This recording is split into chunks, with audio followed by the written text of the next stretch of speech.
আপনার কাছে অনুভূতি কেমন লাগছে?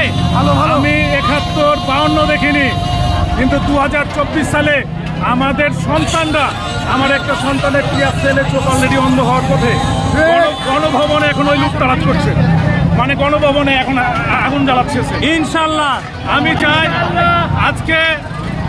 আজকে যে নতুন ছাত্রছাত্রীদের কাছে আমাদের অনেক কিছু অভিজ্ঞতা দরকার, আমরা পেয়েছি।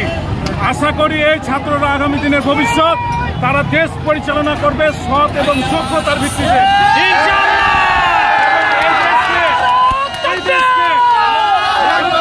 এই দেশকে কাউরে তাবেদারির দেশ হিসাবে মানবে না তারা। যোগ্য নেতৃত্বে দেশ পরিচালনা করবে এবং সারা বিশ্বে একটা আইকন সৃষ্টি করবে বাংলাদেশ।